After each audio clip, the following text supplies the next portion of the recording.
लेकिन एक और बात, अपनी कमजोरी को स्वीकार करना भी सीखिए। आपको लगता है हम सबके सामने अपनी कमजोरी को स्वीकार करेंगे तो हम पिछड़े कहलाए, ये पिछड़ने का संकेत नहीं है, खुद को रीस्ट्रक्चर करने का तरीका है। आप अपनी संरचना का फिर से निर्माण कर रहे हैं, रीस्ट्रक्चर। आप गुस्सैल हैं, तुनक मिजाजी हैं, क्या है पता कीजिए। तुरंत अधीर होते हैं, धैर्य होते हैं, पेशेंस चला जाता है, चीखने चिल्लाने लगते हैं, रोने लगते हैं, पैर हाथ पटकने लगते हैं, क्या करते हैं? अपनी कमजोरियों को देखिए, यही तो कमजोरी है।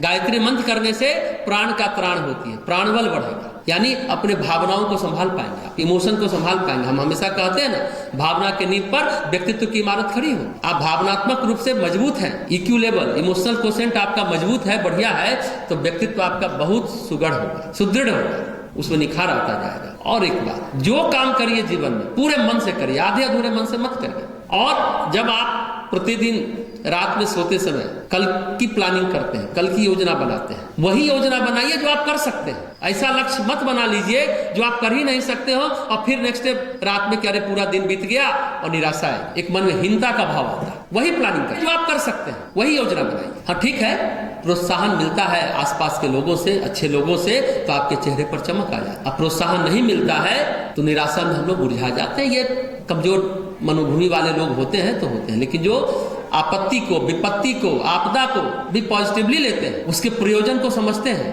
वो फिर और मजबूती से निखर कर फिर सामने आते हैं। साइकोलॉजी में 2 शब्द हैं, एडेप्टेशन और कोप अप करना, मनोविज्ञान में। मतलब आपका शहर बदलेगा, हो सकता है यहाँ से आपको बाहर जाना पड़े पढ़ाई, या फिर हो सकता है आपको यहीं रहना पड़े, ये शहर आपको अच्छा नहीं लग रहा, या नए जगह गए, वहाँ की आबो हवा में आप अपने को एडजस्ट नहीं कर पा रहे हैं। एडेप्टेशन यही है, हर एक स्थिति में अपने अंदर अनुकूलन क्षमता को विकसित करना, अनुकूलता विकसित करना, ये महत्वपूर्ण है हर एक स्थिति में। एडेप्टेशन इसी को कहा। और दूसरा कोप अप करना, सामना करना, हर एक परिस्थिति से भागिए मत, दाएं बाएं मत झांकिए, सामना करिए, तो बात बनती चली। एक शब्द है ना, स्ट्रेस कोपिंग बिहेवियर, तनाव का सामना करके अपने व्यवहार को आप कैसे संतुलित रह सकते हैं। कई लोगों से आप मिलते हैं तो आंख चुराते हैं, डर लगता है, धक धक होने लगता है, पता नहीं क्या बोल देगा। नहीं, अगर आत्मविश्वास है, आप सचमुच गायत्री मंत्र का जब बड़े भावपूर्वक, गंभीरता पूर्वक, निरंतरता पूर्वक करते हैं, यानी कि 10 दिन किए, 5 दिन छोड़ दिए, निरंतर करते रहेंगे, आपके अंदर ये स्ट्रेस कोपिंग बिहेवियर विकसित हो जाएगा।